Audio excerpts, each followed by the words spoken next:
In the previous video, John Irwin introduced the concept of social and emotional learning to the teachers in the Louisville workshop. In this video, he will continue his discussion of social and emotional skills as he looks at the critical role SEL plays in the lives of both teachers and students. Okay, thank you. Speaking of, we're going to be talking about people who've overcome adversity a little while later, but speaking of someone who's overcome adversity, James Brown is one of those people who came from abject poverty, and well, we all know who he is. We celebrate his music. Okay, at your tables now with your school groups. So I think they're, well, if you have 8 people, go with your school groups. If you got just a few people, just go with about, groups of 4 or 5. What I'd like you to do is generate a list of the character traits you talked about, or even think of new ones that helped you achieve your collective accomplishments. So patience, optimism, work ethic. One person at the table or your group, let's see, the person who is wearing the most black will be the recorder. If nobody's wearing black, go with blue. That'll be the recorder. So write down a list of those character traits. Just on a piece of paper. It doesn't, the big sheets are for later. One of the girls in our group said being willing to own your fault in a situation. Exactly. We talked about, because remember what we were talking about in our group, like kids that just can't let things go or get over it. You worry. That's how life is. You have to sometimes say, I screwed up. I'm gonna learn from it, move on. What did you want me to put for that? Accept responsibility. We said perseverance.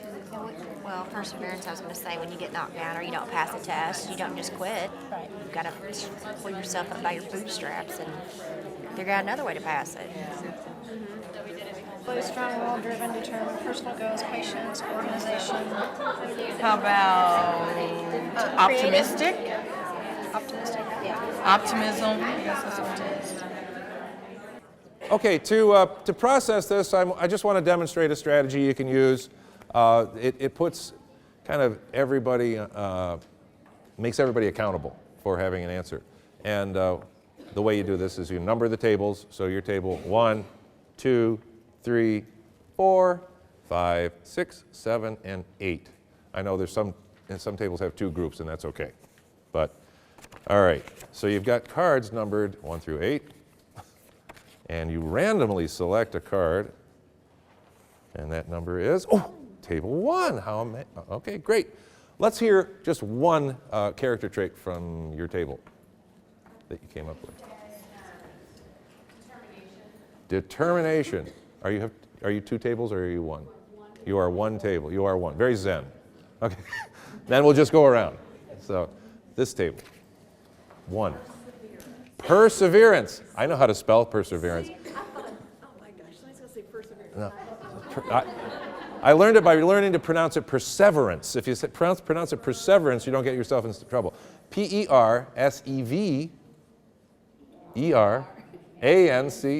Yes! Good spelling.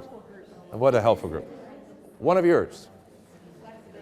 Flexibility. Are you 2 or are you 1? 2. You're 1. Okay, you are 1. Flexibility, this table. Strong work ethic. Did you have 2 tables or 1? Planning. Okay. Strong work ethic and ability to be good planners. This table. Patience. Patience. Delaying gratification. This table. We said you need to be open to new experiences.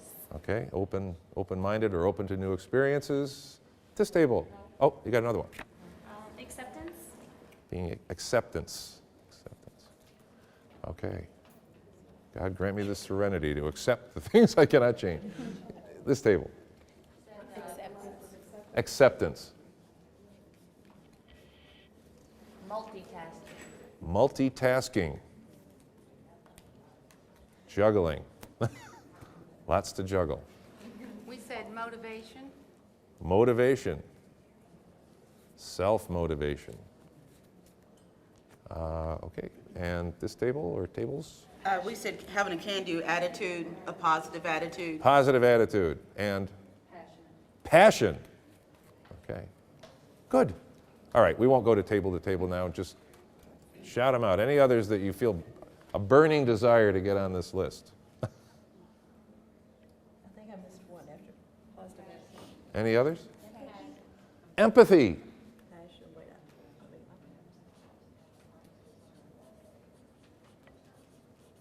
Anywhere you can fit them. That's empathy. Yeah, that's, thank you. Anything else? Empathy. Oh, commitment. Others. Friendliness. Support from others. Relationships. Any others? Being responsible. Integrity. Good. All right, let's go on. Let's give Sheila a hand for her spelling. And thank you very much. Okay. Takes a lot to be successful. Here's a few others that may not have gotten on the list. Respect for other people, respect for yourself, responsibility to yourself, to others, personal responsibility as well as social responsibility. Honesty gets you along pretty far. Having some compassion, I think we listed this. Kindness, strong work ethic, optimism, empathy, caring for others, perseverance, dedication, integrity, consideration for others' feelings, confidence that you're going to be successful, self-discipline. Having a sense of humor is always good, you know, and fall back on, just laugh at yourself. Patience, courage, and all of these. So, awesome. These are the things that take to be successful academically, professionally, personally, and relationally. Okay, how many of these traits do kids need to be successful in school? Trick question. All of them. Okay, and I don't know about you, but do you see a deficit in any of these areas? If you would turn to your table and talk again briefly about which of these traits that you've listed, which of the traits that I've listed, there seems to be some skill deficit with students or knowledge deficit. So let's see, yes. Do you see any deficits? And do you see any patterns of deficits? You might say, boy, kids are just getting meaner to each other. They're not as kind as they used to be. Or they give up too easily these days. They don't persevere. So talk about at your table where you see some major deficits. And then also, I guess where it's lacking is kids who sit there without even like a pencil, and you're teaching, and half an hour has gone by, and I don't say anything, and then they raise their hand and say, I need a pencil. I mean, then you're lacking motivation, you're lacking, I mean, you're not organized, you're not ready, and it's almost like it didn't even faze them. That's what I have trouble understanding. How can you sit there, or like if you're supposed to have your notebook out and a pencil, you have nothing out, and you're mad at me anyway because I asked you to do some work, and then a half an hour's gone by. Okay, we get your pencil. Now where's your note? It's a whole waste of time. Do you have things like that? They'll do the work, but it won't be to the quality that it needs to be. Is that a lack of awareness or a lack of effort? And so I think it's probably both. And then so instead of being able to spend as much time as I need to with my small groups, I'm going around saying, no, you need to do this again because this isn't Okay, where do you experience some deficits with kids in the character or personality trait department? I heard empathy at one table. I'm sorry? So they're not taking responsibility? Blame it on somebody else? Or blame it on something else? Okay, so responsibility, lack of respect, lack of self-discipline, lack of, what was it? Perseverance, giving up, not so honest. Some kids, there's some deficits there.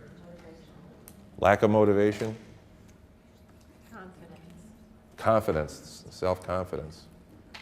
Oh, compassion and kindness. You know, the kids who were raised on, you know, Seinfeld, not a lot of kindness and, you know, that's, they get a lot of other messages from the media. And what? No patience. Patience, lack of patience. They want it now. Entitlement and, you know, intolerant. So it runs the gamut. There are a lot of skill deficits out there. Whether it's compassion, kindness, perseverance, dedication to quality, self-motivation, there's a lot of problems out there that the kids aren't, and they're not achieving as successfully as we'd like them to achieve in school, and of course this carries on. I don't know how many times I've had this conversation with my wife where I've come back from having a service done, like, you know, worked on my car, or just going to the convenience store, or, you know, going to Home Depot and trying to get some help. I call it, there's an epidemic of uncaring incompetence out there. We're not good at our job, but we don't care. So I don't care that I'm not good at what I do. It's like, just give me my paycheck. That sense of entitlement that we all should be able to graduate from high school or whatever and immediately get $100,000 a year in the cars and the pools and all that stuff. So there seemed to be some need for social emotional skills. Would that make sense? Yes. And here's some other evidence that there's a need for social emotional skills.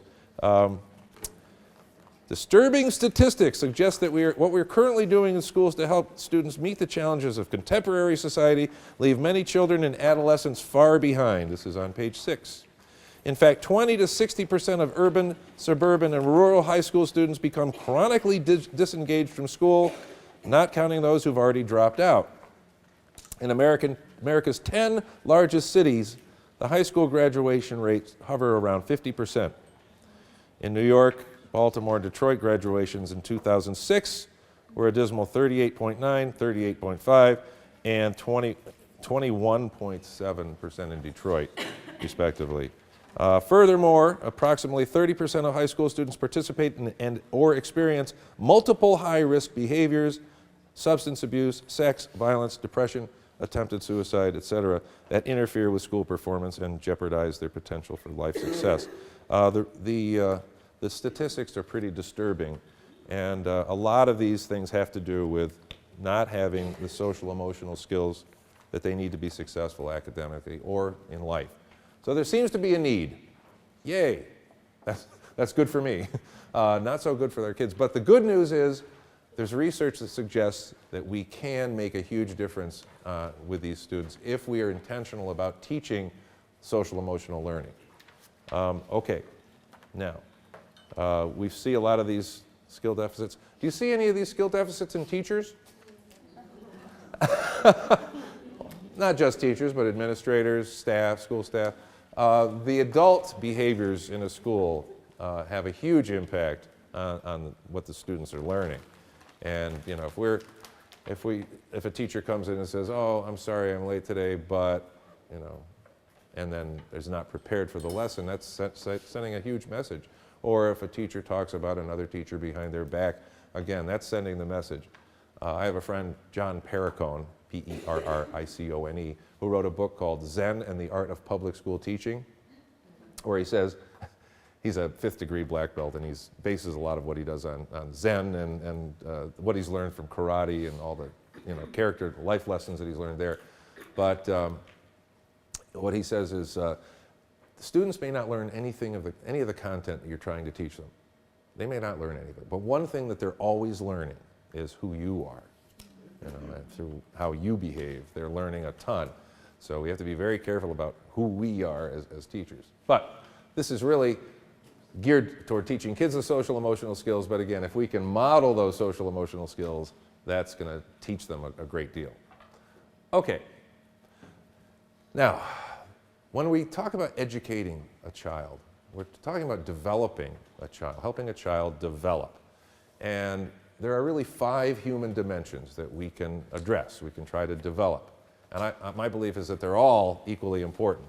That we not only have to, well, we can address the physical dimension, which is helping kids be physically well, be strong and healthy, eat right and that kind of thing, and be in exercise. That's important. That's a physical dimension. The dimension of the mind is teaching kids how to think, how to gain knowledge, how to use knowledge, how to evaluate, synthesize information. It's creativity. And again, schools, it's important to develop that part of the child. The emotional component is our relationship with ourself. It's understanding ourself. It's understanding our motivation. It's understanding, being able to identify our feelings, understand those feelings, and regulate those feelings as well as our thoughts. So that's the emotional dimension, our relationship with who we are. Social dimension is our relationship with others. So important, relationships, relationships, relationships, but it's gaining trust, it's building relationships, it's maintaining those important relationships. And then there's the spiritual dimension, the relationship with something greater than yourself. I don't want to get myself in any trouble here, but it could be God, Allah, Yahweh, what you might call your higher power, nature, humankind. Now this is not a public school's job to get into development of this particular aspect of students' lives. I would tell kids, I think it's important to develop your spiritual dimension, but that's really a personal thing. Your parents can help you with that, your church can help you with that, or do some outside reading, but that's an important thing to develop. But that's not our purpose here today, okay? But what we do in education, public education, is we spend most of our time and energy on the mind and the body. We have, physical education, we have health, we have sports, and intramurals and interscholastic sports. So we're pretty good at developing the body. And we spend the rest of our time focusing on the mind, teaching and cramming information and teaching kids how to think and so forth. Now, it's so nice preaching to the choir, coming to Louisville and reading, and having read the Care for Kids, philosophy and benchmarks and so on. It's wonderful stuff. So you're already really thinking about the social emotional dimension. A lot of schools I go to, they say, what? The social emotional dimension, that's up to the parents, or that's up to Boy Scouts or something else. That's not our job. Well, it's become our job. We can either take it on or let it be left to chance. And where the kids get these lessons, if we leave it to chance, are on the bus, or on the playground, or in the cafeteria. And some of the social and emotional skills they learn in those places are not the kind that we want them to learn. So if we leave it to chance, we're leaving a lot to chance. Sometimes we're so obsessed, and I've got to say, in public education today, the obsession, and it really is an obsession, is academic achievement, as measured by standardized tests. And that's what we're focusing on, and we're forgetting about the gorilla in the room, which could be teaching kids social emotional skills. And they need that in order to be successful academically. Social emotional learning is the gorilla. People are painting the same two walls in the room of education over and over and over. I don't know if they're 2 walls or 3 walls, but we paint the wall of curriculum. We've been working on that curriculum for 30 years or more, just painting that wall over and over and over, aligning the curriculum. Scope and sequence, top down and across the board, kinds of curriculum. Then we've been pounding on assessments. Assessments. That's another wall. We've painted that wall a dozen times. And then instruction. Painting that wall, painting that wall, painting that wall, wondering why the room isn't getting painted.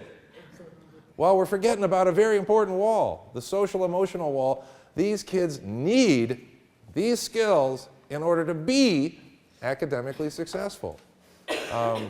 Okay, so that's the gorilla in the room, and it walks right through, and you see these kids who have all the intelligence in the world, academic intelligence, but they're not succeeding because they're missing the gorilla. They're missing the social emotional skills that they need to restrain those impulses, to get along with people, to be self-motivated, to persevere and so forth, to be successful.